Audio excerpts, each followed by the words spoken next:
Zitouni a été approché en 94, avant même 94, parce qu'il était chef de groupe. Un chef de groupe. Donc, et c'est là, Zitouni s'est imposé, on n'a pas imposé. C'était flagrant. Si on imposait Zitouni, hein, on peut pas. Mais chez lui, grâce aux terroristes qui étaient au commandement, c'était des terroristes du centre. C'était des gens de régionalisme. C'était des gens du centre. Donc le commandement du GIEC devait revenir aux gens du centre, d'Alger. C'était trois objectifs. Séparer la population juive, ça veut dire s'attaquer à la population qui était acquise au GIA, du village. 2, c'était éliminer le plus de nombre de terroristes au sein du GIA. Ça veut dire les terroristes qui constituaient une menace pour le pouvoir. Il y avait beaucoup de responsables de Boufalik, surtout de Boufalik. Hein. Sahadi Khaled, c'est un gros terroriste. Et il y avait un autre objectif, c'est très important, c'est discréditer le GIA sur la scène internationale, notamment sur la scène française, politique française, parce que surtout la menace à l'époque, il fallait renverser le jeu pour amener les politiques français à se décider. À quelle époque c'était ça? C'était 94, 92, je ne me rappelle pas des dates.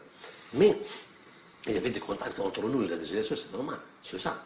Mais il ne voulait pas nous céder officiellement.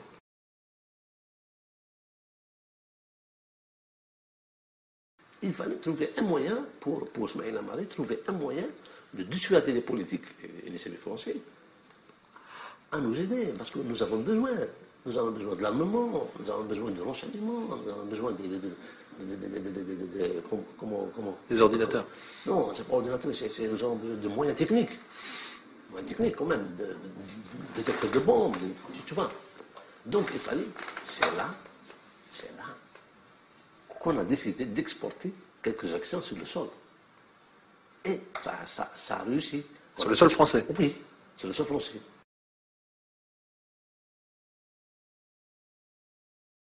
Il faut comprendre, le groupe qui a fait ces attentats, le groupe Action, il ne sait pas. Mais Retouchent savait, sur occasion, nous, on ne pouvait pas manipuler tout le groupe. C'était un risque pour le service de renseignement. Manipuler tout le groupe. Hein. Demain, s'il y aurait une arrestation, comme par exemple aujourd'hui, ils sont arrêtés. Ils sont devant la justice. Ils peuvent dire, voilà, c'est lui qui m'a envoyé, c'est le CTRI. Ah non, c'était un risque, mais il fallait contrôler Retouchent et lui qui s'occupe du recrutement.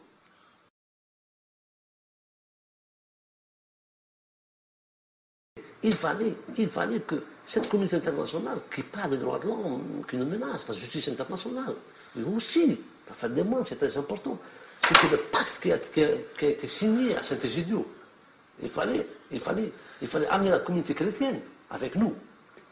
C'était le pacte de 95, il a été signé en 95, c'est ça. Le pacte de Saint-Égidio, c'était une menace. Ils ont fini, les militaires.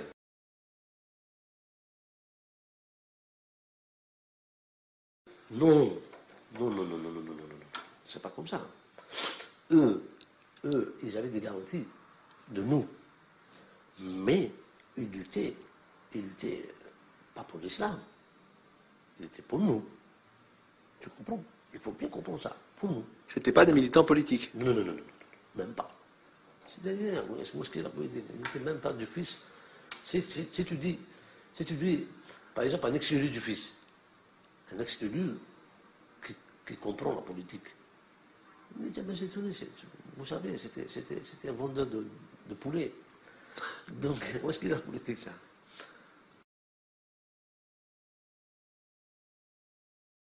Des gens qui sont morts à Paris. Il faut que les familles se manifestent et dire leur mot aux politiques français qui continuent à défendre ce clan. Et lorsque je dis ce clan, c'est pas beaucoup. C'est pas le peuple algérien, c'est pas Bouteflika, c'est pas Benflis, c'est pas la FNL, c'est pas l'Algérie. Il y a des personnes, c'est des personnes. C'est quelques généraux. Voilà, c'est le général Ismaïl Amari, c'est pas des généraux. C'est le général Ismaïl Amari, le colonel de Balmena, le capitaine Alouache Abdelhafir et le chef de la police judiciaire de Cité de Blida. C'était le commandant Mahmida Di Jamal. C'est 5 personnes, 7 personnes.